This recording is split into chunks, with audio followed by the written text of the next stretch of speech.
Hello to all the viewers of Out of This Binary, it's Timmy here. I'm making this video on a Wednesday night because I am done with finals and I'm not really doing much right now, so I'm bored, so I thought, hey, I'll just start this video early and upload it Saturday.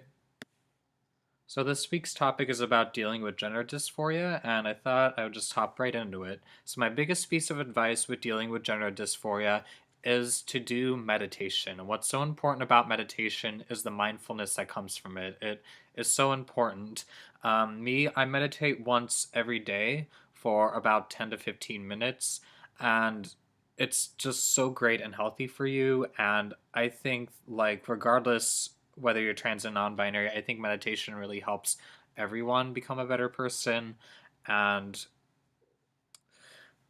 like, especially if you're in like your early stages of figuring out like you have gender dysphoria and this has been a part of you lifelong, like that meditation like really got me through like my first months of coming out, like definitely, because I felt like it just really helped me gain mastery over my mind and gaining like my own personal understanding towards my gender dysphoria.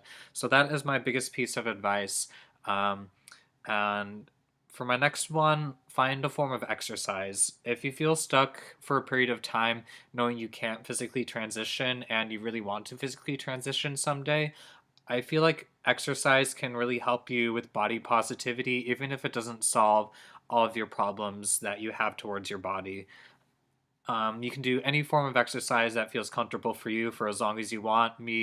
I really like to take runs, so I run like 3 to 4 hours every week, and when I do it, I usually put on a good album or two. So, another good idea is to try to find a creative outlet for dealing with your dysphoria.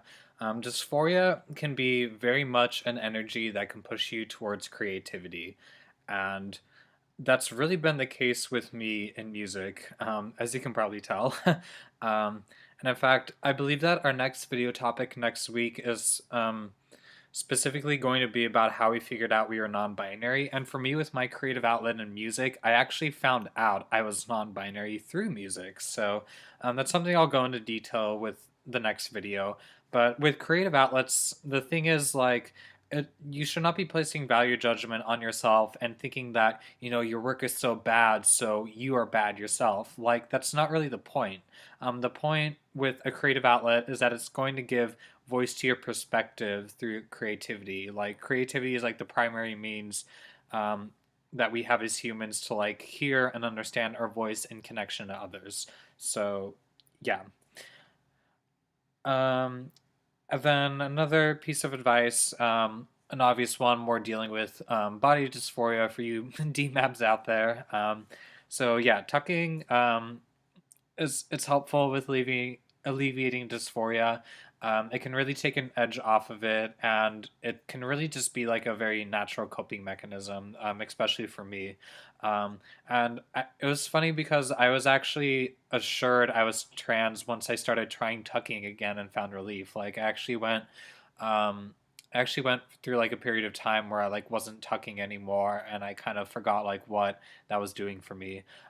Me personally, I only feel the need to tuck like in private. I've never done it like under my clothes out in public. Um, but I will say, like, if you feel like you're someone that needs to do that, like out in public with clothes on, please make sure to do it safely. Just please make sure to do it safely. And me, I actually like haven't really looked up like how I would go about doing that, but make sure to Google search it, like how you tuck properly and do it safely, and some of the risks that might be involved with that. Cutting out toxic people from my life has also been huge for me dealing with dysphoria.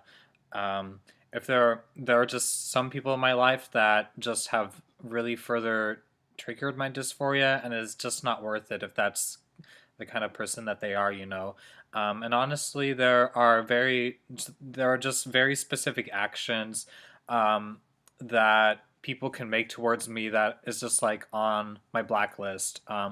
And if I notice these qualities in people that are coming towards me, just simply know that I have to avoid them. What I really appreciate from my friend group is just friends that are honest, authentic, and genuine with me. And if they treat me in ways, excuse me, if they treat me in ways that doesn't aligned to that, and it just creates a buildup in dysphoria, it's just as simple as this. I have to let them go. And it's been very helpful for me in the long run. This next one feels like a kind of a strange one for me to be talking about because I honestly don't know like how many non-binary people experience this. I feel like I've heard similar perspectives from a few non-binary people, but I'm really not sure how common it is. But here we go anyways. So in moments of disconnect within your dysphoria, ask yourself if it's you and your perspective that's actually speaking for yourself. And the reason I say this is that I noticed before I figured out like gender dysphoria was a part of my life, I felt like I did a lot of unintentional role playing as binary genders. Um, and I just remember like very many moments where I felt like no social connection to my own personal voice whatsoever. And I was simply just like highly emulative of the actions of others um, within like kind of like masculine role models that I was role playing and feminine role models that I was role playing to like pass through certain situations.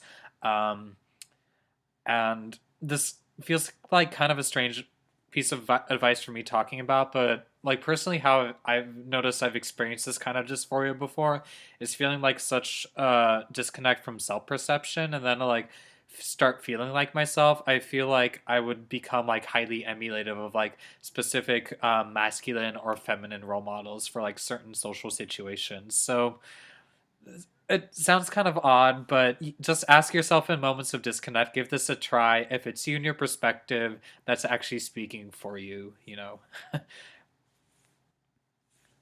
Final piece of advice, find support. Find a lot of support. Find people that will respect your pronouns. That is huge, you know. Seek out LGBTQ communities if you can. You'll be able to find a lot of friendship and camaraderie there, but also find people like outside of your space that you feel like will respect your pronouns. Um, and don't be afraid to talk to people outside of LGBTQ spaces, even if you feel like it's something new for them. I like highly suggest like trying to take the chance on that. Like even if you're concerned, I feel like it's worth taking the chance in the long run if you feel like you can explain it in an honest and friendly way towards them about why these pronouns are important to you.